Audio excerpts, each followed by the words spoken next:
Setelah melalui masa praaksara, masyarakat Indonesia memasuki masa kehidupan yang baru, yaitu masa Hindu-Buddha. Masa ini seringkali disebut juga dengan masa klasik, yaitu awal masuknya unsur-unsur budaya India di Kepulauan Indonesia. Coba kalian amati gambar berikut ini. Gambar tersebut menunjukkan jalur perdagangan laut antara India dan Cina yang melewati wilayah perairan Kepulauan Indonesia. Hubungan dagang antara India dan Cina semula dilakukan melalui jalur darat yang dikenal dengan jalur sutra. Jalur ini membentang dari Cina melewati Asia Tengah sampai ke Eropa. Komoditi utama yang diperdagangkan adalah kain sutra dari Cina. Itulah mengapa jalur tersebut dinamakan sebagai jalur sutra. Selain kain sutra, rempah-rempah juga menjadi komoditas yang sangat laris di Eropa. Akan tetapi, sejak awal abad Masehi, jalur itu dialihkan melalui laut karena situasi jalan darat di Asia Tengah sudah tidak aman.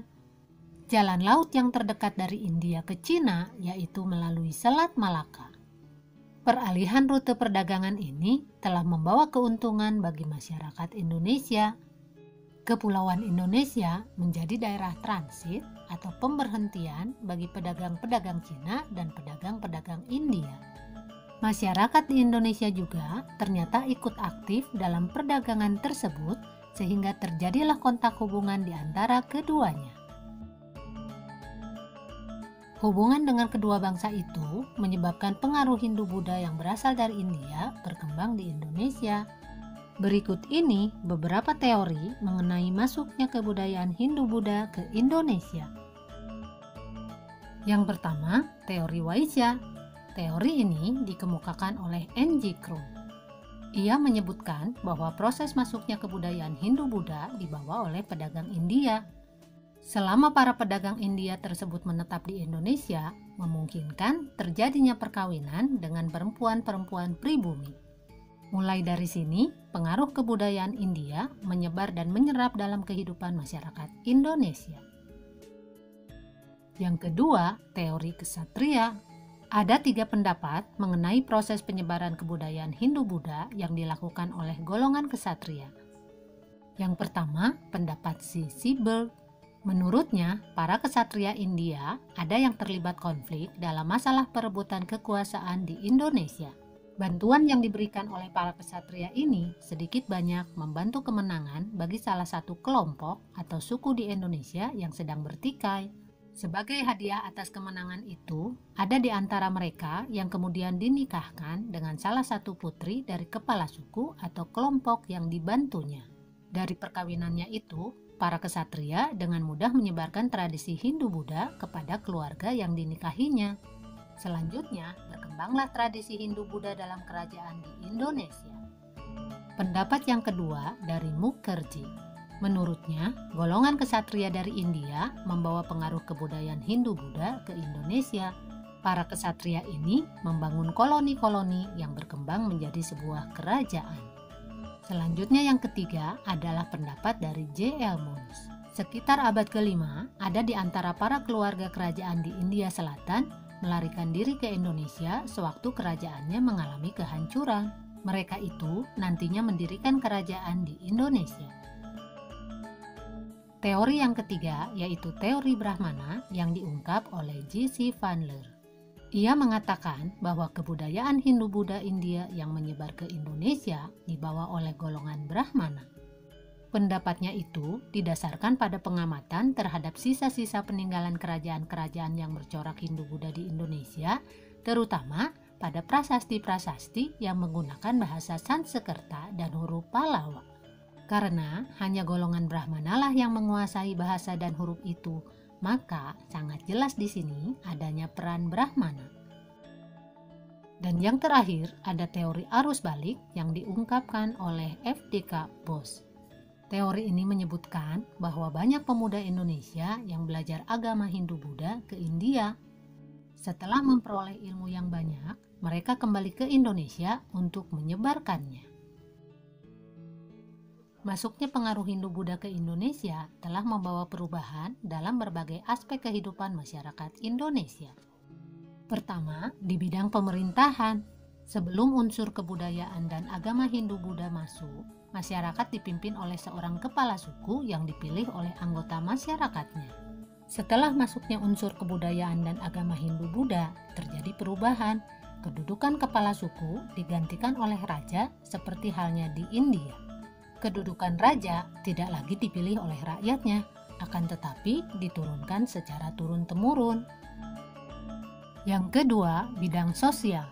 Dalam bidang sosial ditandai dengan munculnya pembedaan yang tegas antar kelompok masyarakat. Dalam masyarakat Hindu, pembedaan ini disebut dengan sistem kasta. Sistem ini membedakan masyarakat berdasarkan fungsinya. Adanya pembagian masyarakat berdasarkan kasta berdampak pada perbedaan hak-hak antar golongan-golongan kasta yang berlainan, terutama dalam hal pewarisan harta, pemberian sanksi, dan kedudukan dalam pemerintahan. Yang ketiga, bidang ekonomi. Sejak terbentuknya jalur perdagangan laut yang menghubungkan India dan Cina, kegiatan perdagangan di Kepulauan Indonesia berkembang dengan pesat. Daerah pantai timur Sumatera menjadi jalur perdagangan yang ramai dikunjungi para pedagang. Kemudian muncul pusat-pusat perdagangan yang berkembang menjadi pusat kerajaan. Selanjutnya, bidang agama. Hubungan antara Indonesia dan pusat-pusat Hindu-Buddha di Asia berawal dari hubungan dagang antara Indonesia, India, dan Cina. Selanjutnya, pusat-pusat ini berkembang menjadi pusat kerajaan dan pusat penyebaran Hindu-Buddha ke berbagai wilayah sesuai dengan cakupan wilayah kerajaan. Dengan tersebarnya agama Hindu-Buddha, banyak masyarakat di Indonesia yang menganut agama Hindu dan Buddha. Meskipun demikian, sistem kepercayaan terhadap roh halus yang sudah berkembang sejak masa praaksara tidak punah. Dan yang terakhir, bidang kebudayaan. Setelah masuknya unsur kebudayaan dan agama Hindu-Buddha, terjadilah proses perpaduan antara dua kebudayaan tersebut. Perpaduan ini disebut akulturasi.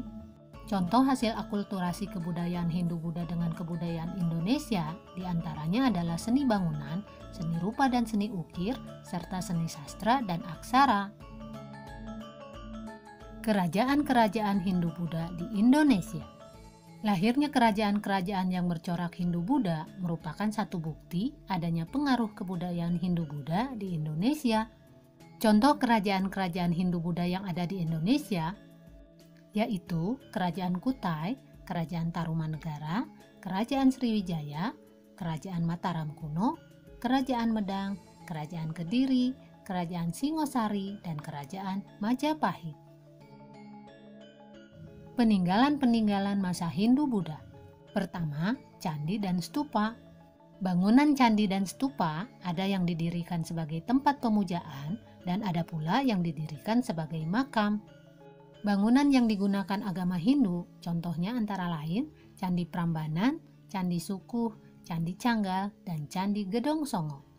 Adapun bangunan yang digunakan agama Buddha, contohnya antara lain Borobudur, Mendut, Sewu, dan Plaosan.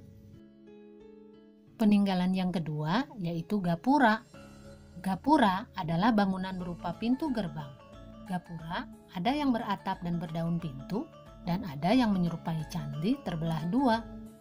Gapura yang beratap disebut Padu Raksa dan yang terbelah dua disebut Bentar. Contoh bangunan Gapura diantaranya adalah Gapura Uringin Lawang di Trowulan, peninggalan kerajaan Majapahit. Yang ketiga ada Petirtaan. Petirtaan adalah pemandian suci di kalangan istana.